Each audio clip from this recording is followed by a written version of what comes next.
Welcome to New Realities. I'm Alan Steinfeld, and I'm here in Los Angeles with my old friend Paul Aryeh.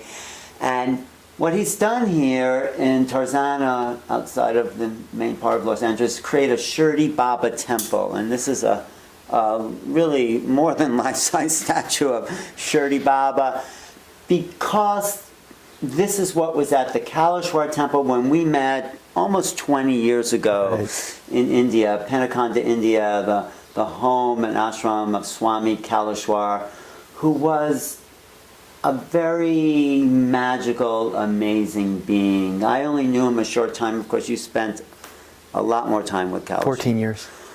And I liked him as a person. Of course, he did some incredible miracles, manifestations, but tell me your first connection with Swami Kaleshwar and what hooked you, as he would say. Yeah, right. So it was in 1997 when I was invited to go up to Marin County, Northern California, to meet this saint, and he was going to be performing miracles and talking about the secrets of saints in India. And so I was, had just completed a 20-year practice of meditation. I was looking at, what was out there. And so it intrigued me. This was Kaleshwar. Kaleshwar. So I went to Northern California, and he gave a weekend retreat. And there were two things that struck me about the retreat. One was he would be performing miracles throughout the weekend. What would you say is a miracle for you? He would take his hand into a burning fire pit, take out hot ember coals, hold it in his hand, crush it with his hand, and manifest either a Shiva lingam or a necklace or some gemstone. That's pretty mind-blowing, right? Yeah, it was for me. It was pretty, I was intrigued, and I remember very vividly towards the end of that weekend, he had us all sit in a geometric, sacred geometry yantra and a configuration. And the meditation was so amazing. I mean, The energy. And on top of it, during the whole process, he would be spewing out vibhuti, which is sacred ash, from his mouth. Wow, I've never saw him do that. I mean, we came out of meditation, we looked around, there was like a thin coat of white ash throughout the room. And, this is after a 2-hour meditation. And so I began to recognize that the energy that he was carrying was really supernatural. And the message that he was teaching during this weekend was, there's no difference between you and me, between Jesus and Shirdi Sai Baba. If you implement the practices and if you repeat the mantras perfectly and you have real focus, you can attain that state of awareness and consciousness as well. That you get closer to God within you. And that intrigued me because all the other masters always held themselves above. And what I noticed is that he said, hey, I have this knowledge and I want to share it with you. You can get to the same level as a Jesus, as a Shirdi Sai Baba.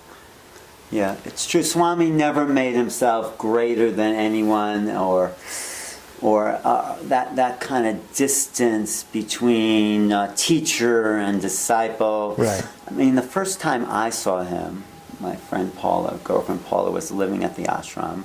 I came to visit her, and I wanted to meet Swami. I come into where he's sitting in the fire pit, and we just smiled at each other with an understanding that we knew each other. There was just something where a welcoming, but a familiarity. He was somebody I felt I knew. Right. Or even first meeting, and right. we smiled at each other, and there was that understanding we had right from the beginning. Right. And I didn't get as much into the mantras or the teachings, but I liked who he was. I liked what he was bringing to his students. And why did he die so young? I mean, Yeah. What do you? Because he was a beautiful being, and he had so much to share. He kept saying his time was finished, but then he'd be here. But what happened? Because that was so shocking for me. Right. Right. I mean, if you care to share what you think. Yeah, I actually talked with him one-on-one many times about the length of his lifespan. And we would sit together and talk about many different deep points around the fire pit, his holy dhuni.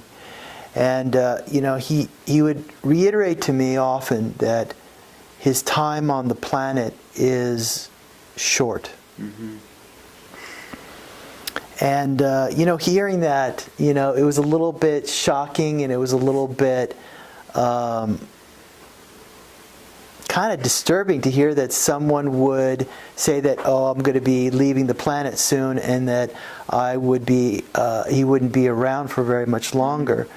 So, when I heard that, he explained to me that his purpose and his reason for being on the planet and incarnating was to bring this knowledge. And that because the negativity would attack him, that his lifespan would be short. Because he brought so much light in. Yeah, I mean, it's just the nature of this world that, a great being can only be around for a short period of time. Same thing with Vivekananda. Vivekananda wasn't around very long. Right. All the really great saints, they have a purpose and they have a mission. And his mission was to bring this knowledge into the creation and bring this knowledge to students and carrying on the mechanisms of what he taught. What is a crystallization of that knowledge? What would be the knowledge if you could communicate it? I mean, because Yeah, no, his knowledge was that God exists within you as a great light. That you need to just remove the darkness, so to speak. You need to remove the blocks. You need to remove the dust that is on the mirror, so you can see who you are, where you came from. What is this world really about? Life and death. Who is Mother Divine? And these great saints, these great beings that came to this planet, what was their message? And what were the tools that they imparted to their students? So Swami gave the students and you tools that you're now sharing in this beautiful temple here, this beautiful Shirdi Baba temple. What are those tools? Well, these are the tools of enlightenment. These are the tools of coming to understand the nature of the creation. When you take it in stages and levels of consciousness, we think we're this body, right? Right. But the great saints, they're able to go beyond the body. They're able to soul travel. They're able to go into yoga samadhi for several days at a time. They're able to heal at a distance. They're able to communicate with the angels. They have a personal connection with Mother Divine. Mother Divine being, I think I know what that, how would you define Mother Divine? She is the active energy behind of all creation. So she is that Shakti, she is that consciousness, she is that divine feminine within this creation. She is the essence of of the material creation, the manifest world. Right. She's that energy. She's that power. She's that manifest. So one of Swami Kaleshwar's mission was to bridge that gap. And so he was able to bring his students and give them darshan, which is to be able to see and to experience directly, not in theory, but to have a darshan of Mother Divine. And for many of his students, dozens, we were able to get to that peak point in our spiritual practices where we were able to witness, experience, and communicate directly with Mother Divine. What was that like for you? Because that's because people don't have those experiences. I understand that, but that's the break in consciousness that's happening right now. He came specifically to the planet to break it from theory and concept to experience and transformation. True miracles. True miracles. Yes. True manifestation of the divine in form. In form. Because that's really, then your whole consciousness shifts. Your whole consciousness, you understand reality from a different perspective. You know, when I had Mother Divine Darshan, it was an instant recognition. I remember her form. I remember what she was wearing. When you say you had that, just to explain, this being appeared in front of you, right? Is that just like you? Just like me. Just like me. Maybe a little different. Definitely dressed a little different. Did she sort of like come into form, like teleporting, like from energy into matter? How did she suddenly appear? This actually happened in the inner bedroom of Sri Kaleshwar, where he did a lot of meditation and a lot of practices and so on and so forth. So during this process, a group of us we weren't even warned. You know, he said, okay, we're going to do a process. Okay, great. The master says we're going to do a process. We didn't know what to expect. You know, but he said, okay, fine. Everybody line up and we'll go into his room. And by the time that I started getting close to the door, I recognized on people's faces that there was something behind the curtain that I was going to experience in that moment. And sure enough, when I entered the room, I mean, the whole room had a glistening vibration. And in it, she stood right in front of me. And Swami was there, and I was there. And there were other people there? No, one by one. And she was a being, glowing, or like... She was in one of the forms of Mother Divine. And what was the energy you felt off of her? It was immediate recognition. I mean, she recognized me, and I recognized her. There was instant communication. And I received some things from her in that darshan. And... some boons, some gifts. Because you don't have these experiences just for the sake of a high experience. Right, it's not, oh, that was a good one, let's get the t-shirt. No, it's for a higher purpose. It's for a higher purpose, and the higher purpose is to bring that energy in service of other people. What's incredible is he was able to call forth that manifestation through his intention. I mean, that's his greatness. You know, that is his miracle energy in action. So a bunch of people, you came in one at a time, and a bunch of people saw this emanation. And what would you say the Mother Divine is the physical incarnation, or that incarnate of the material world? I mean, who is this being? As an example, Mahakali. Yes.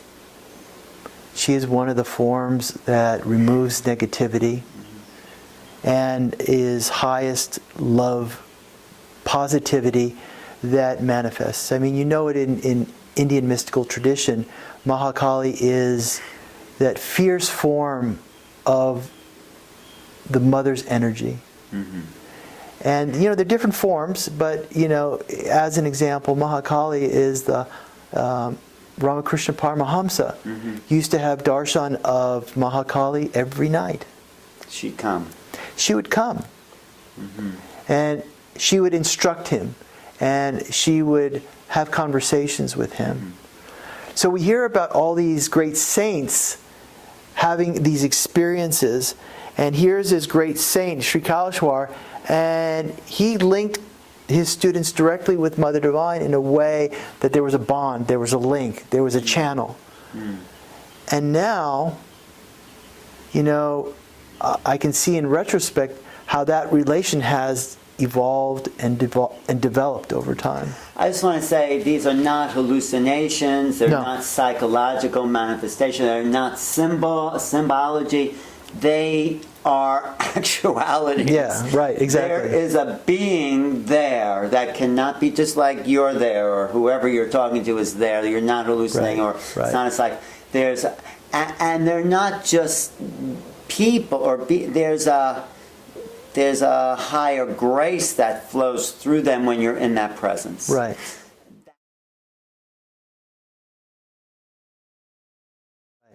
That's the miracle. You know that when Paula was in Penaconda, she experienced so many miracles, not as a translucination or a hypnosis or anything like that. She received amazing gifts through miracle energy. Yes, my old girlfriend Paula went to Penaconda to see her, and actually Swami married us. And were you there for that service? Oh yeah, I remember very vividly. You do? Yeah, I did. Remember it. It was great. What do you remember?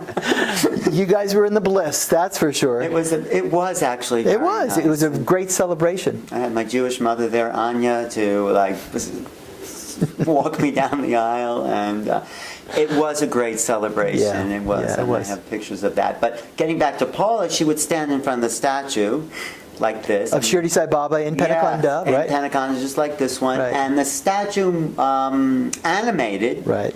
And these little crystal, I would hold these white lingam stones came out of the mouth of the statue. Yep.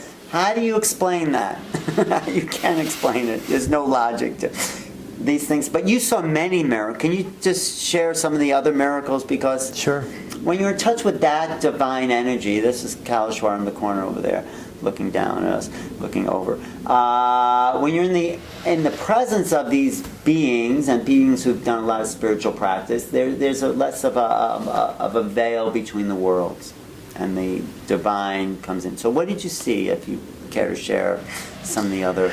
You know, his objective was, while he was in the body, to be able to have us recognize the reality in this creation, that anything was possible. Healing was possible. Divine souls were real. Angels were real. Mother Divine was real. Jesus is real.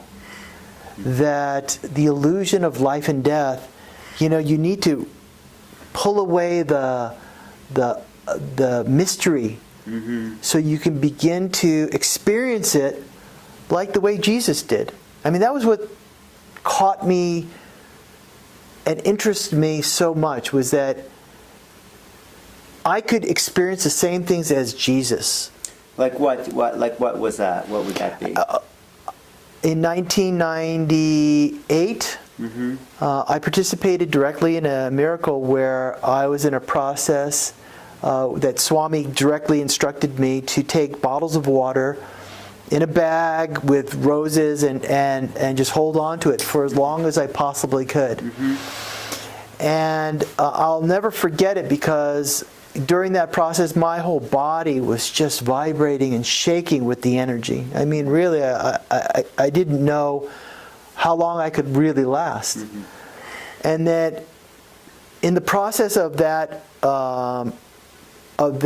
instruction, the water that was in these water bottles changed to oil.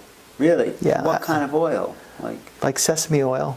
Regular cooking The oil. water changed to oil. Yeah. Just by, Boom. you did mantras over these water bottles. Yeah. And some alchemical. It was a transformation of the energy that was really running through my body.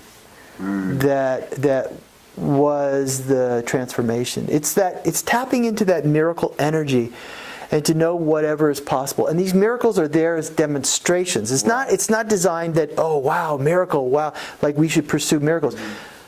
Swami was always keen on understanding the mechanism of miracles.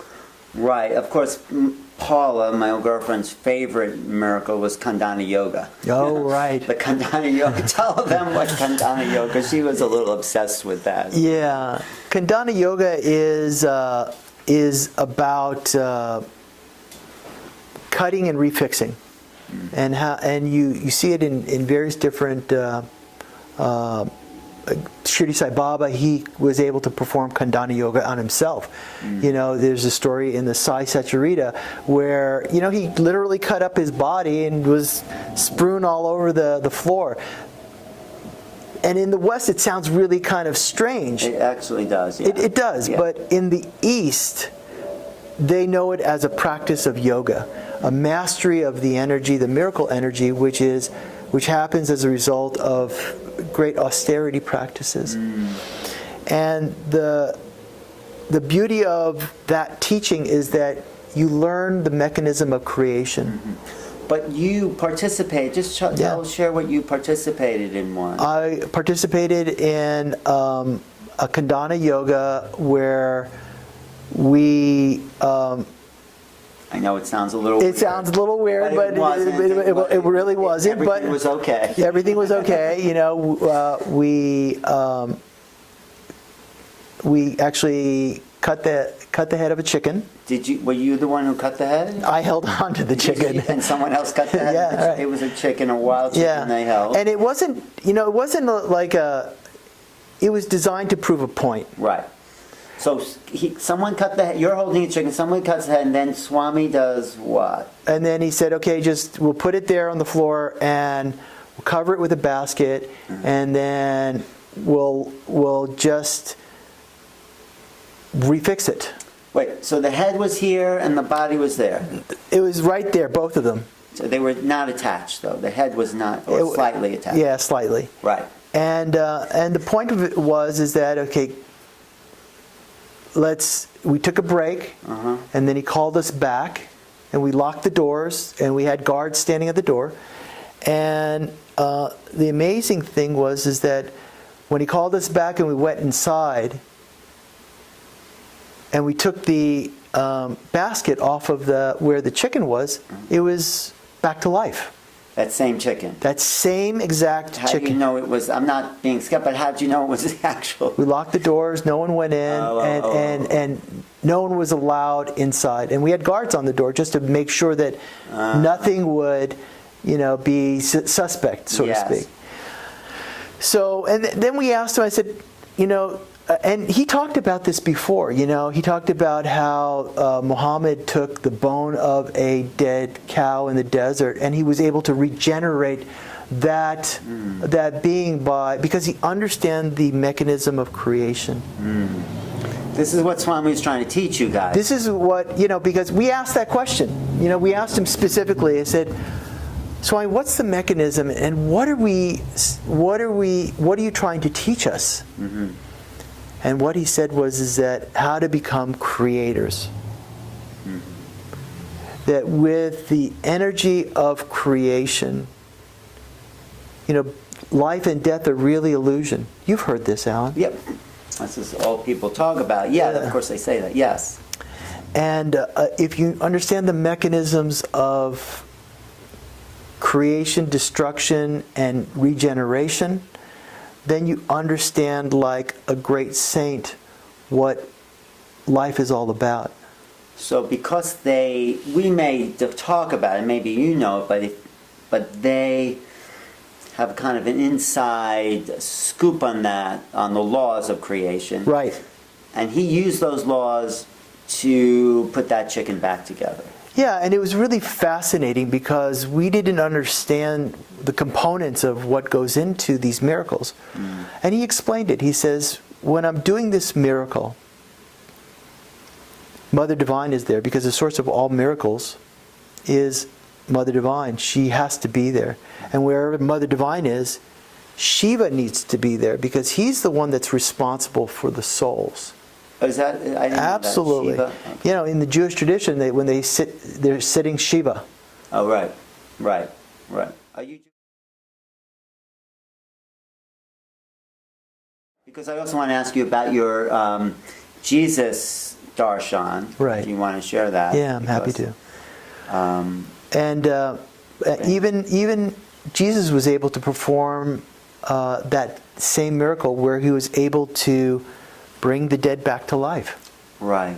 This story of Lazarus. Right, exactly.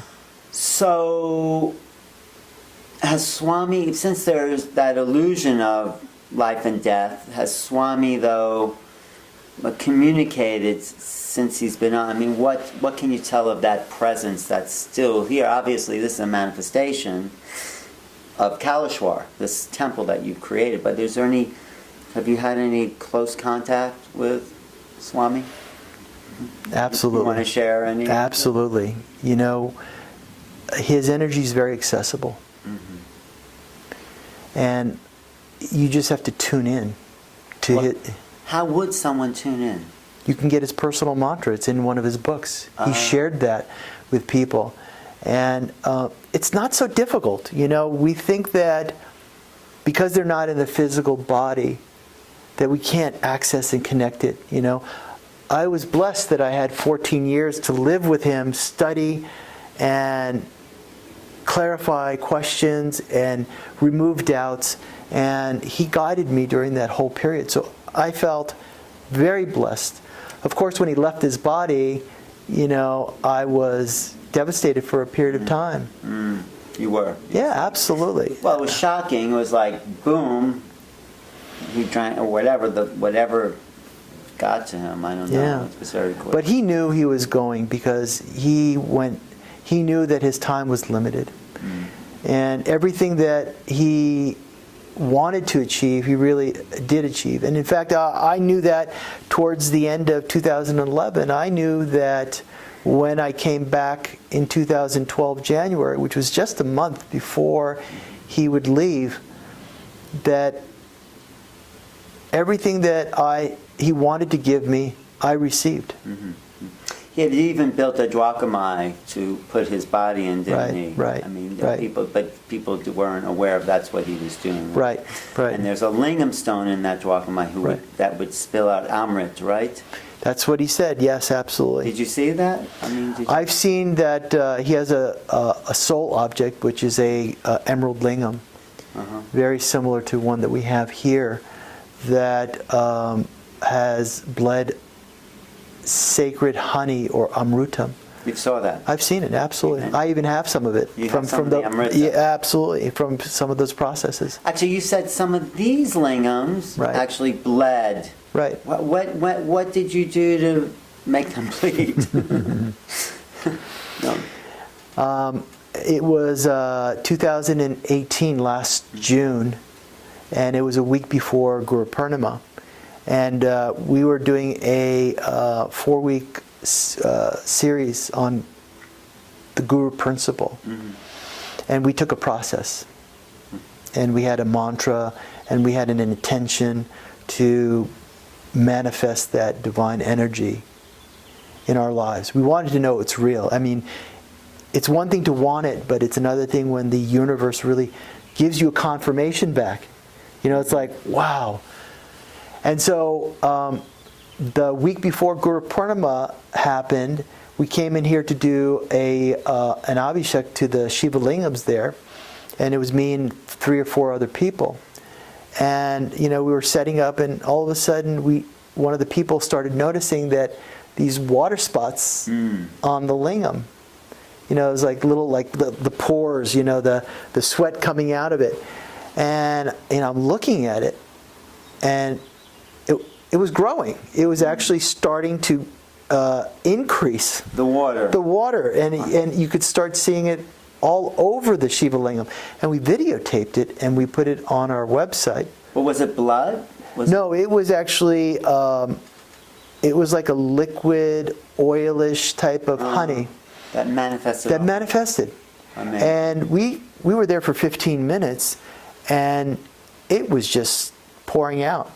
Wow. I mean, it was very shocking. But did you do anything to activate that, you think? Or I think it was part of the process of the meditation practices that we had started 4 weeks prior. oh, I see. So it was a manifestation of your intention.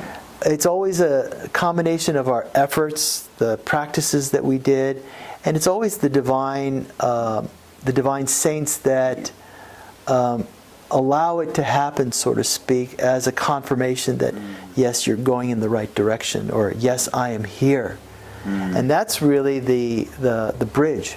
It's through these miracles. It's not just the miracles itself, but it's a confirmation of the energy that it's real.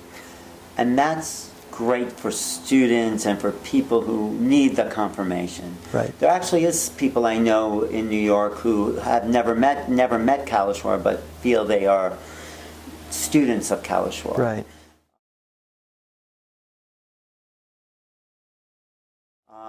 But you were there 14 years, and now most people have gone on with their lives, and you dedicated yourself to these teachings. Why did you do that? Why did you build this temple? What was going on for you that you felt you needed to do this here in Tarzana, California? Well, when I came back from India, and after he passed, he had talked to me many times. He said... Wait, that was in 2012, sorry. 2012 is when he passed. And he was about 50 or 40? 39. He was only 39? Only 39. Oh my God.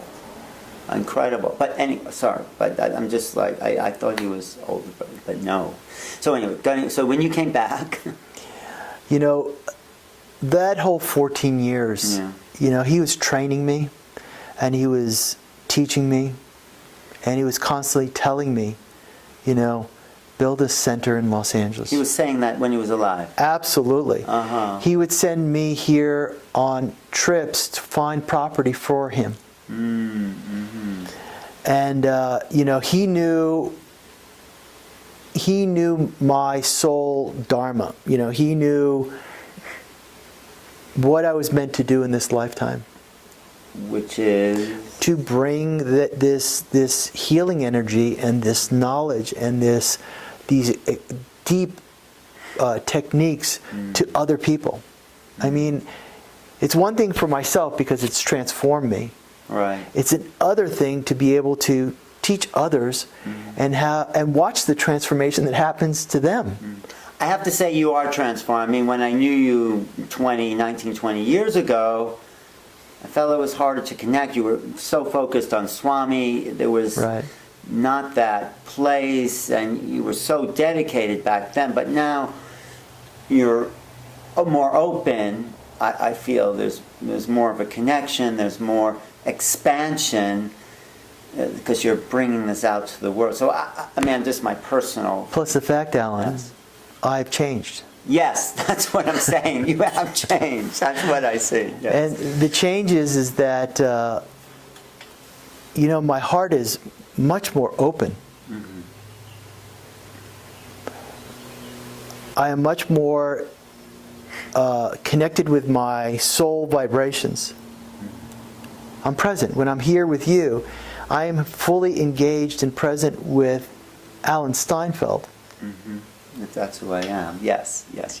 But I see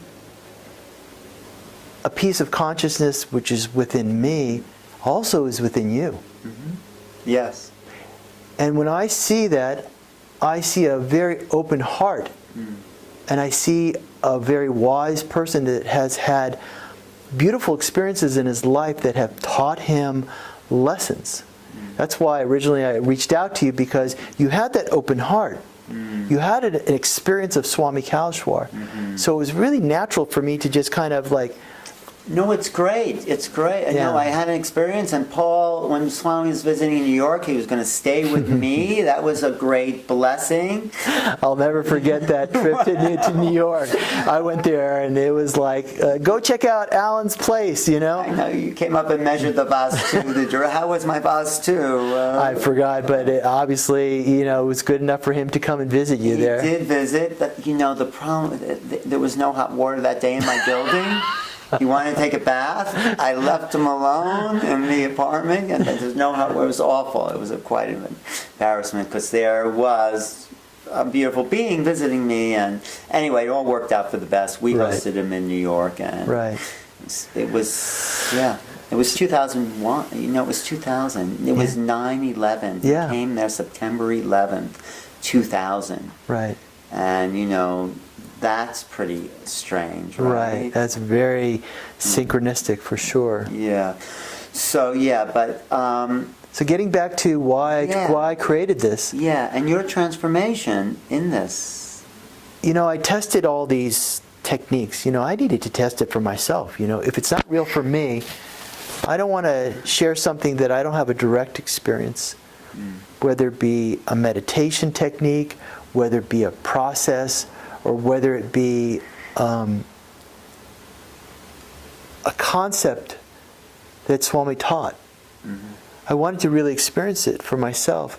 And for me, you know, since 2012, this past 7 years, has been a great digestion of the energy and to introspection and to figure out what is it that I received.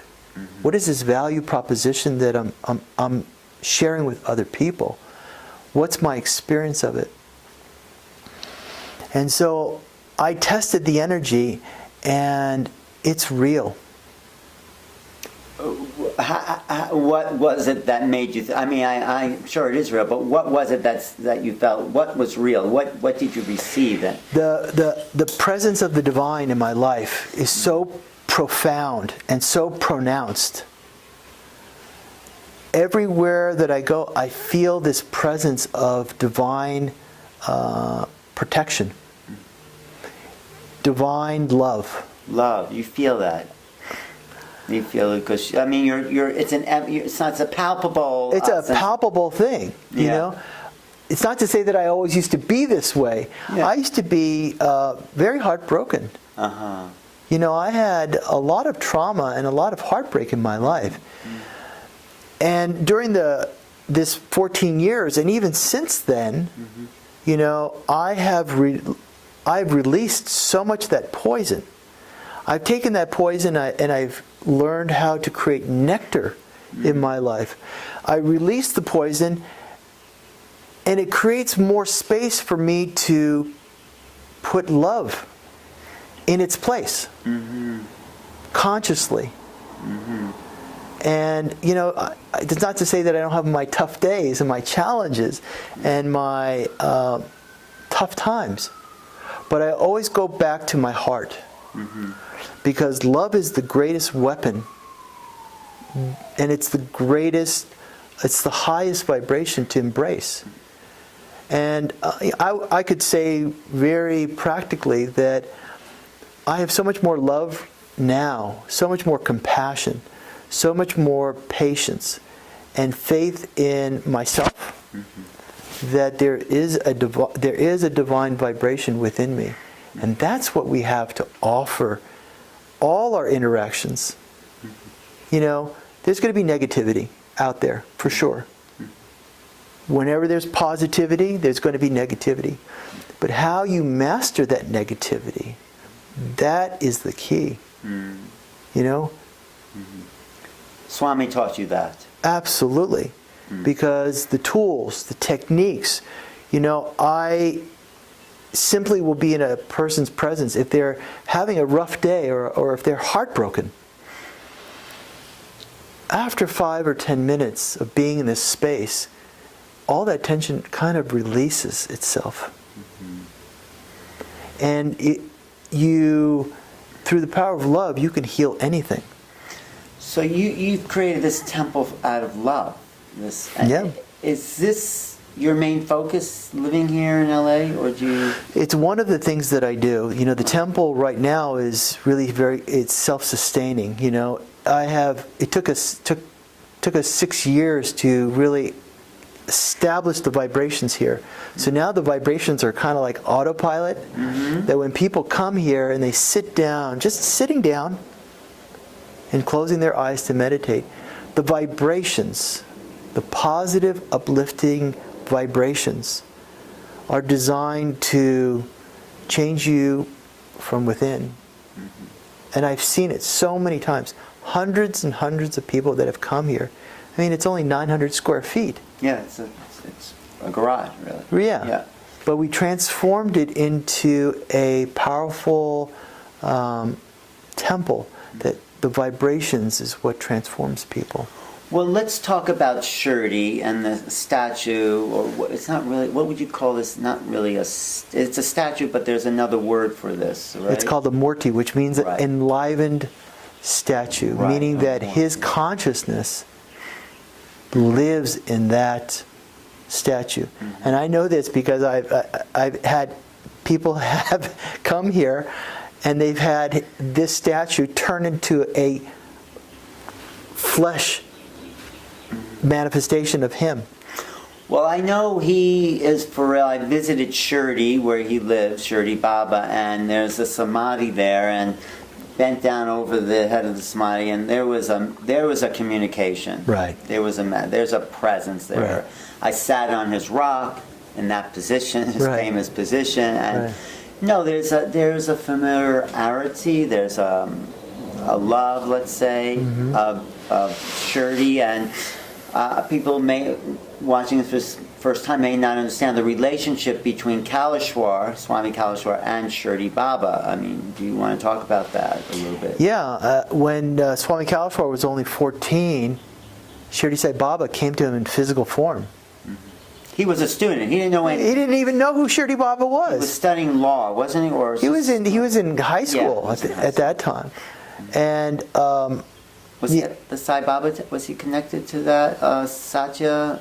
Was he connected to that? no, he was just being a student. Right. You right, know, right. he was. You know, and then out of nowhere, Shirdi Sai Baba came to him in physical form This little old beggar. with a bag, and he said, "Hey, you know, you want some food?" And you know, Swami Kaleshwar didn't know who he was, so he said, "You know, I don't know." So along this conversation, you know, Swami Kaleshwar got connected to Shirdi Sai Baba. It wasn't until later that he realized, oh my God, that was Shirdi Sai Baba. No, he left some food. He mixed the food. Mixed the food. It's in his book. Yeah. And the point of it is that Shirdi Sai Baba came to him and said, you have a mission. You have a dharma. You can't recognize it now. But your mission is to help so many people that you can't see that. You can't see your soul and what its destiny is in store for you. And from that moment on, you know, Shirdi Sai Baba never left him. And that is that, you know, Shirdi Sai Baba lived till 1918. Right. And this happened at how old was he? What year was 14? He was what? That was like in 1992 or 3. Right. And that became his lifelong teacher. Right. Shirdi became his teacher. Yeah, so Shirdi Sai Baba came to him so many times in dreams and other manifestations and communicated with him and guided him. That's the key, because these divine souls are still present with us. You know, we can't see them, we can kind of feel their presence, but when they manifest, it's like, wow. So that's what, bless you. That's what, bless you again. Thank you. That's what directed Swami Kaleshwar to do this work, which was about the knowledge, which is about the mantras, about the yantras, about the techniques of transformation, about, well, how do you take a normal person and make them into someone who can recognize the angels, or to have an experience of Mother Divine, or a visitation of these great beings. So Swami met Swami Kaleshwar met Baba, Shirdi Sai Baba, and then he became impassioned to study the ancient techniques, the Vedas, the palm leaves, where he accessed these mantras, and of course the direct teaching from Shirdi to Kaleshwar Right. is what he really communicated to the students, right? Right. And then how did he get so connected to Jesus, Swami? Yeah, that's Sri Kaleshwar already incarnated in this lifetime with that connection with Jesus. Oh, okay, I didn't know that. And, he talked about it. He said Jesus came to him once, and Jesus showed him how 2,000 years ago he had access to the same knowledge and the same teachings. And that 2,000 years ago, Sri Kaleshwar made a commitment with Jesus to bring this knowledge to the planet, to help the planet. And it's quite interesting because, we asked, him, we had the ability to ask Sri Kaleshwar questions like this, Right. What's your relationship with Jesus? What happened 2,000 years ago? What got in the way of bringing out that knowledge then? How can we not make the same mistake from 2,000 years ago now? And we found out in these dialogues and these conversations that for many of us students, we had this close relationship, not just with Swami Kaleshwar, but also with Jesus. And that opened up a whole nother reality. Because then you had a manifestation of Jesus. Right. What happened with that? That was in June of 2008. And we were told we were going to do a process. We weren't told the specifics of it, just to come and be prepared. And we were told to, okay, one by one go into this back room where Swami was waiting for us. And, a few people went ahead of me, and they would go in and then they would quickly come back out. And I'll never forget the witnessing other people's darshans. Darshans means witnessing, like I'm witnessing you right now in a physical form. That some experience was there. There was a curtain, there was a door, and I went in. And as I went in, there was Swami Kaleshwar on one side, and there was a physical manifestation of Jesus right in front of him. And at first, all time stopped. Well, you were stunned, weren't you? I was in awe. I was in awe of the energy of it. The fact that I was in the same room with my master and the physical form of Jesus. That's pretty amazing. That's amazing, yeah.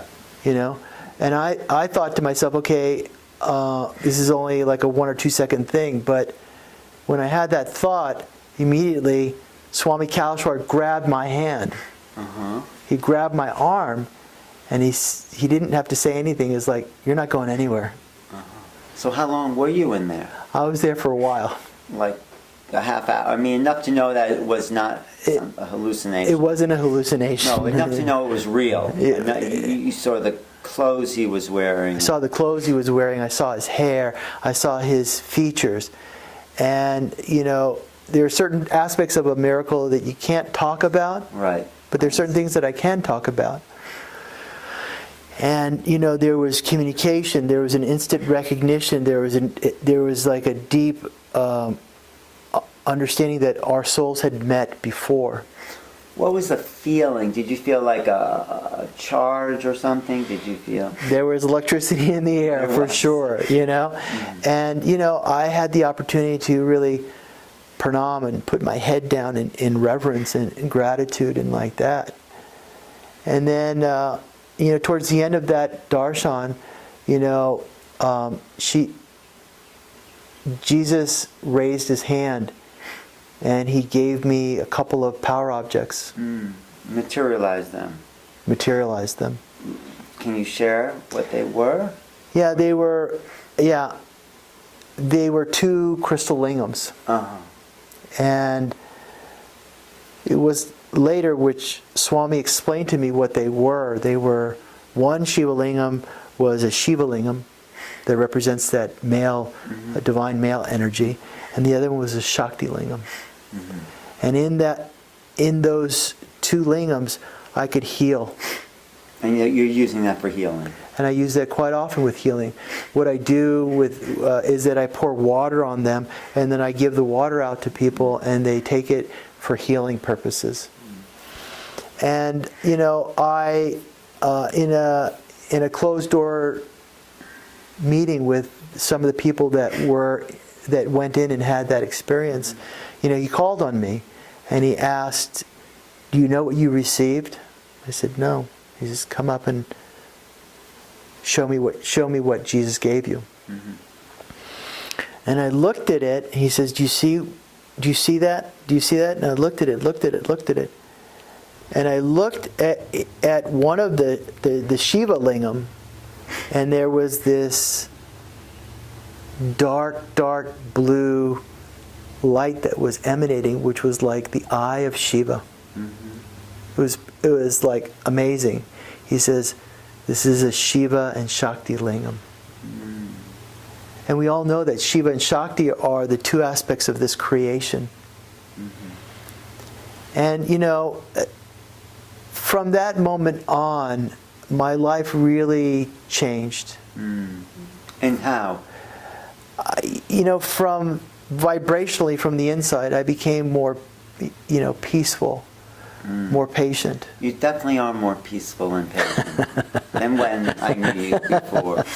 No, I it was probably that, but I think, your work, your devotion, your dedication, it's the process of working on the self, polishing the stone. Yeah. But that is a beautiful story. Did you touch Jesus? I mean, was you like he handed these to you? Did you?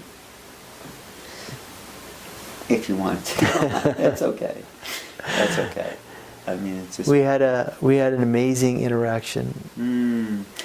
That stuff you don't forget. Those are those moments.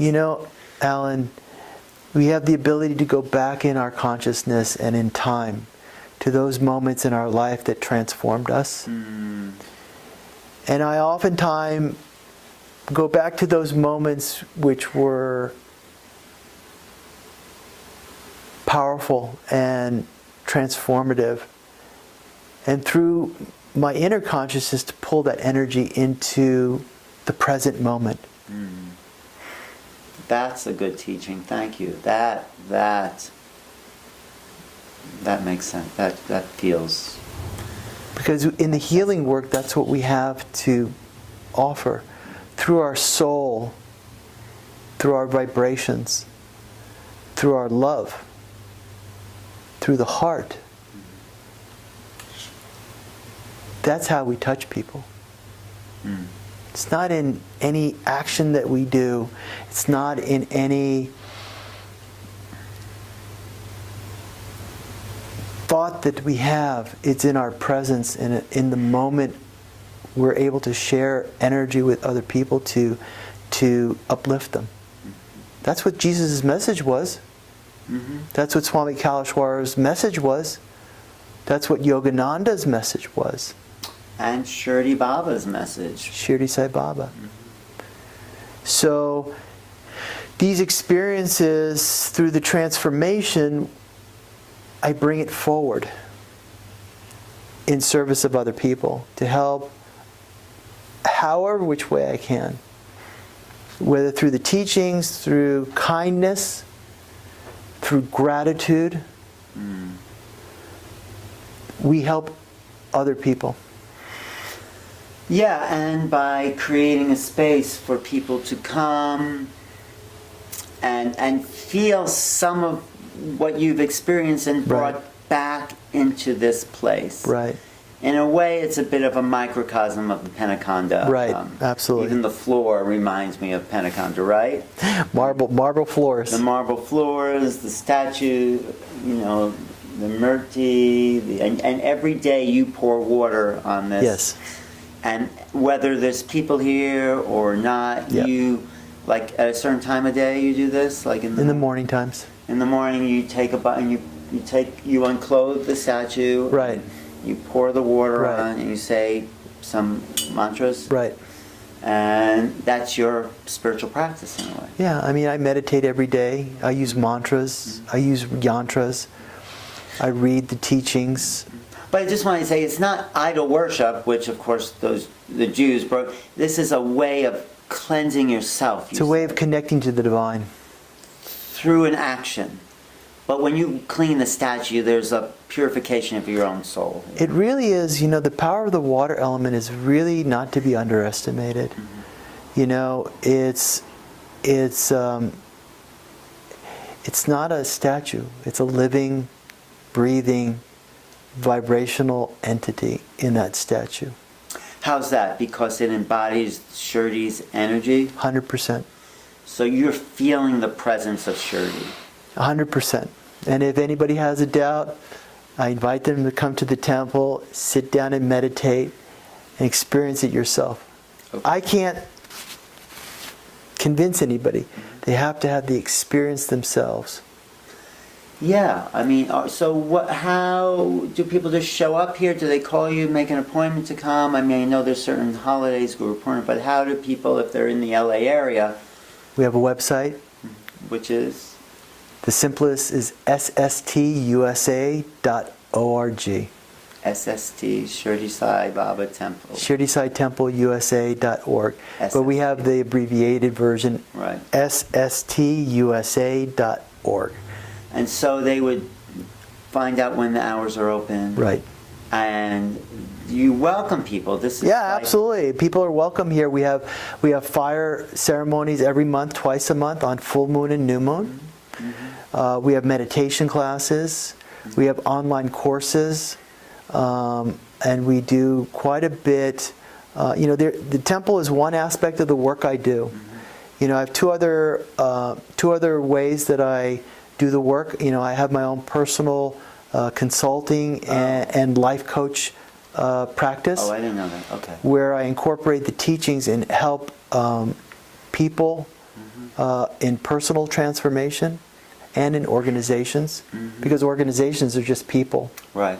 You know. Manifestation of that. Of course. Yes. And I took a lot of the teachings and my own personal experience in transformation and have built it into a practice that helps people turn within and to bring their best part in their work environment, in their communication, in their human-to-human interaction. What's your other business practice? We have the Sri Kaleshwar University. Oh, okay. Where we do online courses every other month, 4 weeks. Break 1 month, 4 weeks. And we go into the different teachings. Right now we finished the first course on angels. Mm-hmm. And we talk about how to access the angels, how to connect with the angels. Mm-hmm. You know, what do we need to do on a meditation practice, on a daily in and out? How do we access our own power? And how do we access the mystical part of life, you know? Angels, divine souls, things like that. Right, and also the basics of Swami's teaching, I guess, were the 5 elements. Right. That's, you sort of, do you start there? That's where he started with his students. Right.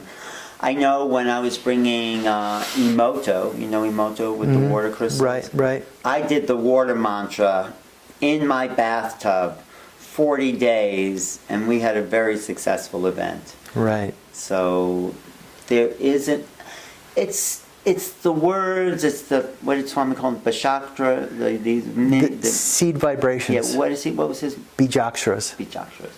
Yeah. it's the power of those vibrations and the intention behind that. Right. Actually, if people want to see Swami go through all the elements, you can look at my fire ceremony Right. from Topanga. Right. Have Right. you seen that Right. video? Yes. Very powerful. You've been really blessed. You know, I have to tell you, you know, Swami has been to your place. Yes. And he's participated in many fire ceremonies. Yeah. And because he saw your capacity.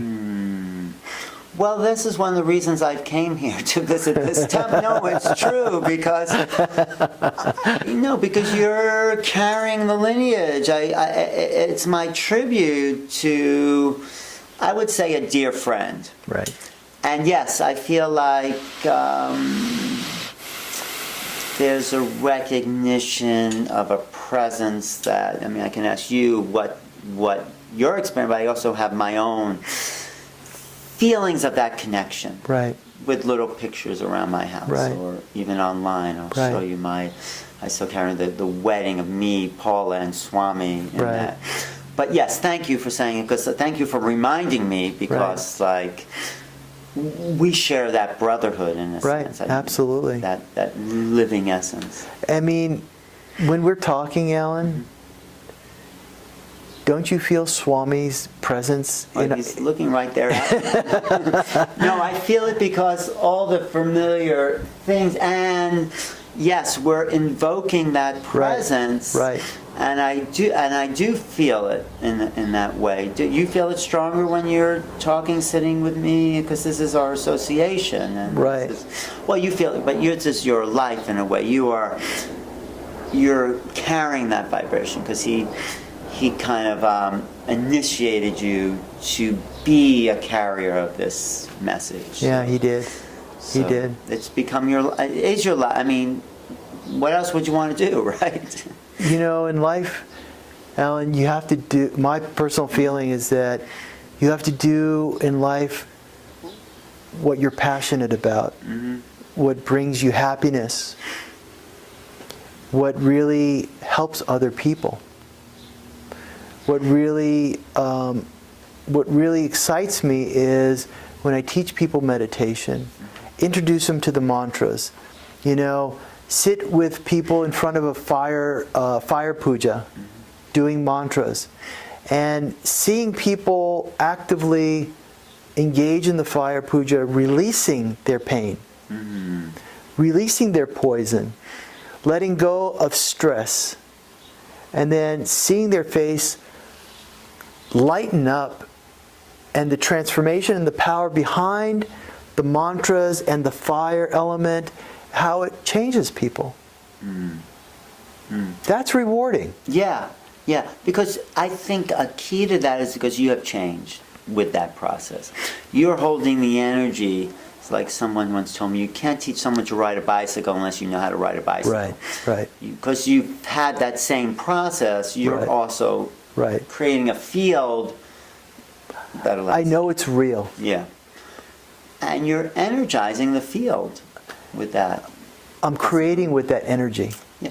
And you have some beautiful beings helping you, because you're become a vehicle. Absolutely. Transformation, yeah. It's about, you know, you're exactly right. There are many divine souls which are helping the work to be done. And what's the work? It's transforming ourselves from a normal existence to a existence of meaning. That's love. Right. I mean, instead of, I would say, norm, I would interpret that as an unconscious awareness, mundane, an automatic reaction, reaction. That's right. You know, we oftentimes don't realize that we're not really coming from a place of choice. You know, we're coming from a place of reacting from pain. Right. That's a really good point. So many people think this is the only way to act. If they think it's normal. Yeah. They're in pain, they'll strike out, they'll yell, they'll scream, they'll get upset, they'll get other people upset. Right. They'll, empowerment is about recognizing where you are, and then moving to a healthier vibrational field. You know, I've been there in pain. You continue holding on to pain, it creates suffering. All suffering is holding on to pain and continuing the cycle of pain and not letting it go. Right. And we have a choice, but how do people realize they have a choice if they have not felt they have? What's that magic? That's a great question, isn't it? No, it's really a great question, because what you're saying is, how do people get out of their patterns of pain and suffering? Yeah. How do you get out of it? You know, first you got to recognize that, you know what, I'm in pain, I'm heartbroken, I don't want to live this life. This is not what I was meant to be. Right. That's the spark. That's the first change. Then taking that and recognizing and reaching out to something that you can't see or you can't recognize, and sending a prayer. You know, I'm in pain. You know, the last relationship really got to me. I need to get rid of this pain. I don't know how to do it. Please, universe, I need help. Bring me a vehicle that can help me. Because it's not someone doing it to you, someone showing you how to do it and empowering you to take the action yourself. That's empowerment. If I do it to you, you're going to be dependent upon me. Then you'll be a slave to me. I don't want that. And people don't want that really. They want to be self-empowered. They want to be self-empowered. Right. So what you do is you give them the tools that have been tested and proven. And working with those tools long enough so that you can see the results yourself. It may take weeks, it may take months, it may take years. But the power in the elements have the ability to dislodge and remove the thorn from your subtle body. Yeah. I think it's that dedication. It's the words, but it's the intention. It's the intention and the correct tools. If you don't have the correct tools, you're taking power. You need power in order to really remove these blocks and these stagnations from our system.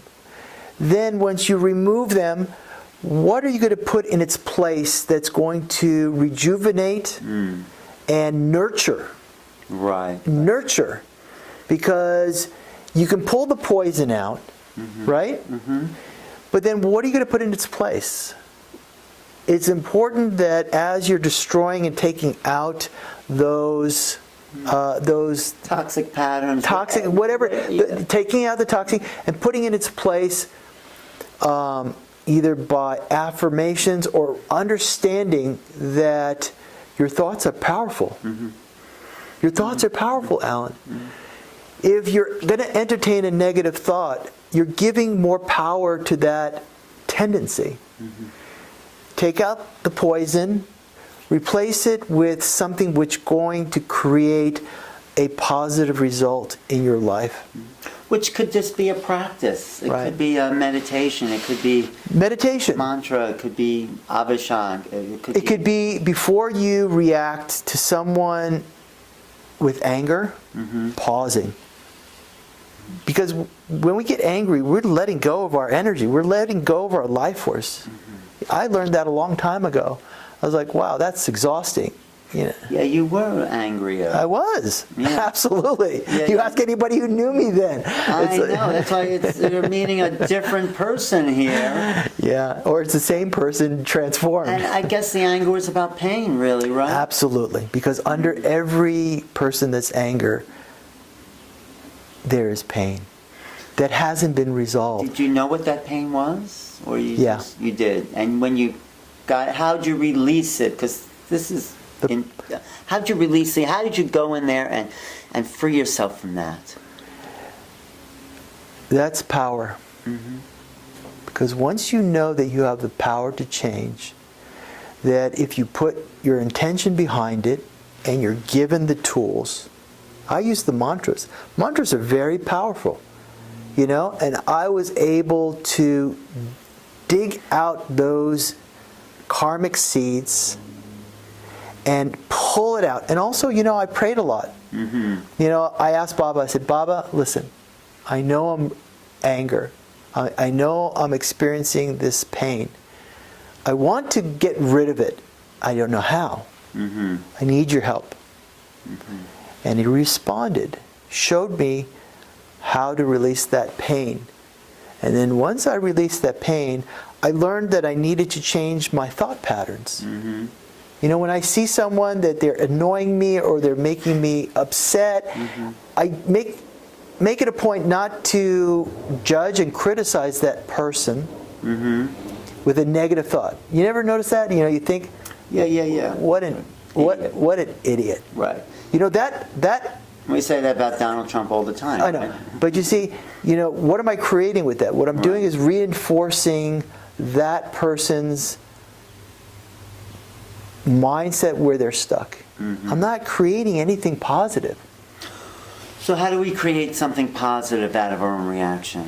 We have to recognize, you know, Swami was brilliant when he said, you know, see what's running in you. Recognize that. Release it out. I mean, he gave the tools. You know, I'll give you an example. Yeah. You'll notice that whenever we're sitting talking, I'm taking a deep breath, right? I'm taking in that positive vibration, and I'm releasing that stress or that friction point or that energy. And I'm working with the energy to not get stagnant. When I had a bad day, you know what I do? I go for a walk. And I put my intention, I mean, if you take a look around, most of the time we're looking at our phones. You know, it's kind of like, okay, what text message am I getting now? What email am I missing? This person's, you know, put the technology aside. Go into the nature. Listen to the birds. Feel the sun on your face. Breathe the air that's swaying through the trees.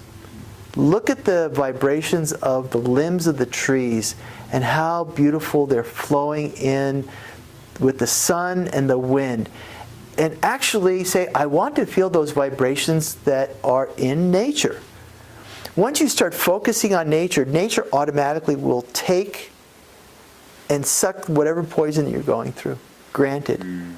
That's good. Walking on the beach. Try to be upset walking on the beach after 10 minutes. Right. No, yeah, nature. What did Swami say when you released energy back into nature? Decharging. Decharging. That's what he'd call it. Yes, you decharge that. Right.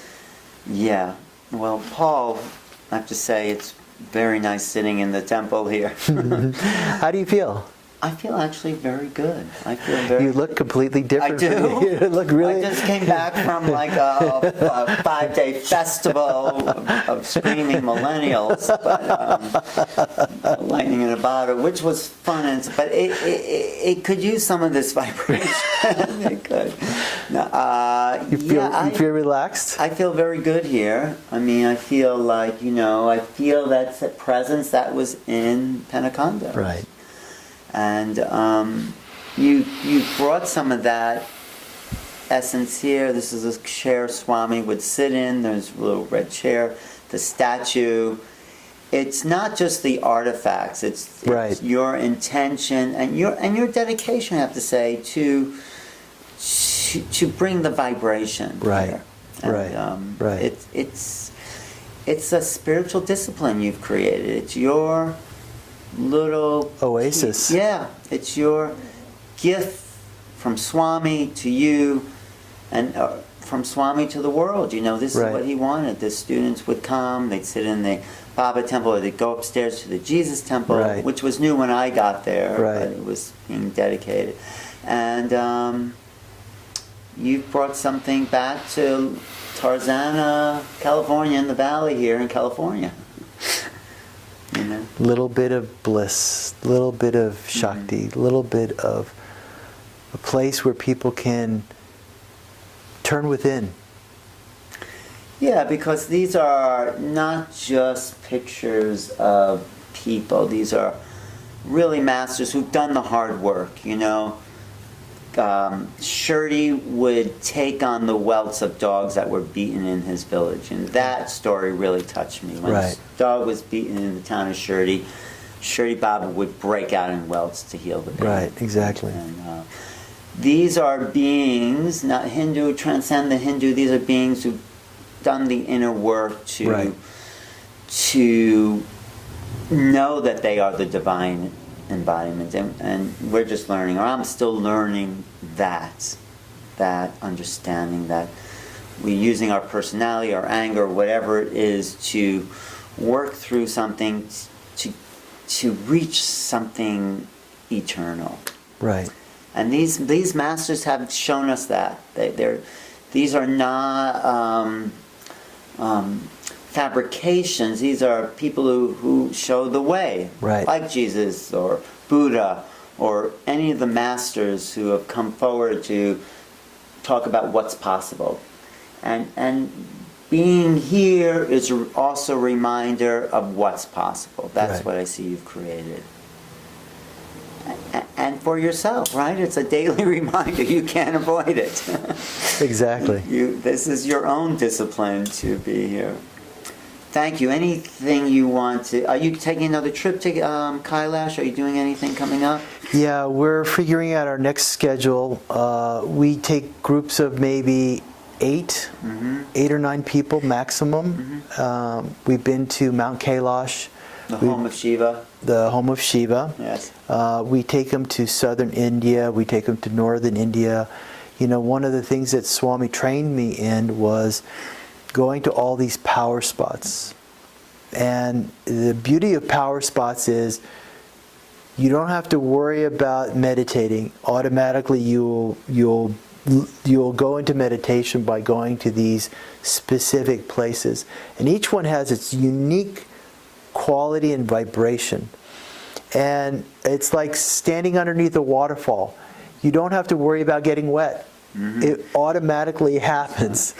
Yeah. You know what I'm saying? Yeah, the earth energies, whatever is the activating force, puts you into an altered state. Yes. Right. You don't need to do ayahuasca. Yeah, you don't need ayahuasca. That's just a temporary solution and a glimpse. Yeah, I don't even. Yeah, it's not even a solution. It's also a distraction. Exactly.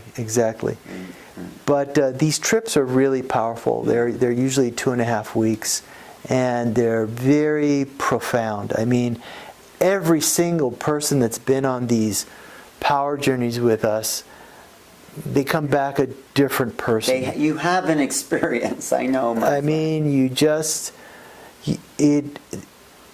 just transforming, and it stays with you for a long time. Yeah. And it integrates and it digests over periods of months and months and months and months. So it's a real life-changing journey. How do they find out about those journeys? Go to the website. Everything's posted there. SSTUSA.org. Okay. Just send me a message via email saying, I'm interested in your journeys to India. What's your email? Paul, I'll give you my webpage, paul@paularyeh.com or .org. Aryeh is ARYEH.com. Okay. So that's my personal website. So you can see the transformation that I do on that. And then you can go to sstusa.org and just send an email. It's very easy. Just go to contact and you just fill out the form. You send me the email. It's really easy. Well, thanks for opening up your home and reminiscing about old times. Yeah, and just talking about these experiences. Yeah. We spent a lot of time in India. I mean, that was an amazing time. I have to tell you, Alan, when you were with Swami interviewing him, and people should see these. Actually, I'm going to roll in some of this. Yeah, Yes. roll in some of these interviews, because some of the questions that you ask are just so perfect. Oh. And just the way that Swami has that he answered these questions were just so brilliant. And it was like, I mean, you were asking great questions then. I mean, you're asking really great questions now. You know, you get to the meat of it. Yeah, I felt close with Swami, and I felt like he would be honest with me and tell me, you know, he never hid anything. I mean, Not he at may all. not tell you all the secrets, but he shared his process, his being. You know? Right. One story was when Paula got this statue, this like gray stone statue of Jesus. Do you know that one? That little statue. He just gave it to us and just said, "Ask for what you want," before he Wow. gives the statue. And I said, when I said joy, and this vibhuti just was showered all over the room. This was in Washington State when we met him up there. Yeah. Wow. Yeah, it was. So Paula still has that statue of this. So all this vibhuti came from the statue? I don't know where it came from. It just came out. It just came like kind of flying out. I don't know if it was a statue or not. I don't know. It was pretty. Wow, that's amazing. It was. It was just to see the manifestation of this ash. You know, it's like, how does that happen? That's what he talks about. Yeah. You know, that's one of the teachings, you know, how to manifest these things. Well, some people manifesting Shiva Lingam. Was that process something you did? To ingest it and then to... No, I wasn't part of that process, Right. but I know a few people that actually, you know, I manifested Shiva Lingam through Jesus, so Right. that was fine with me. That's okay. No, there's some people that... No, yeah, absolutely. But all in all, it's great to have met these truly magical beings on the journey to awakening ourselves. Right. Thank you for coming down Hey. here. It's really great. I go where you invited me, and I was here in the neighborhood. It took a while, but I was persistent You were for good. sure. I appreciate that, though. I mean, yeah, someone invites me, I'll think about it, and then it's like, and then it just happened that here I was, and thank you for being. No, That's a, thank you for accepting. That was really a big honor for me because you do such a great job with your reality TV. Yeah. It's really great. I mean, you're touching a lot of people's lives with that channel. I'm doing it for that, but I'm doing it because I want to know. I'm doing it, and then if I can share what I know with other people, great. But this is sort of my journey, and if other people can benefit from our conversation or get a little piece, that's added benefit. I mean, Right. I'm happy about that. To do, that's my service. It's like your Abhishek, right? Right. I'm doing this because... But it's helping people on their journey because Yes. you're interviewing people that are in that space of transformation and consciousness movement and the healing arts, and you know, this is what the world needs. Well, that's why I think it is. That's why I'm compelled to do it. I'm just doing it because you're just doing it because this is what we're compelled to do. Yeah. Swami did it because that was his mission. Right. So thank you. Well, thank you for saying that. I appreciate that. And Paul Aryeh, here at the Shirdi Baba Temple and the Kaleshwar Tribute here in Tarzana, California, just outside of LA. I guess it's in the valley. I'm Alan Steinfeld. If you want to reach me, go to New Realities at earthlink.net, newrealities.com, and let me know what you think about this. And thanks for watching.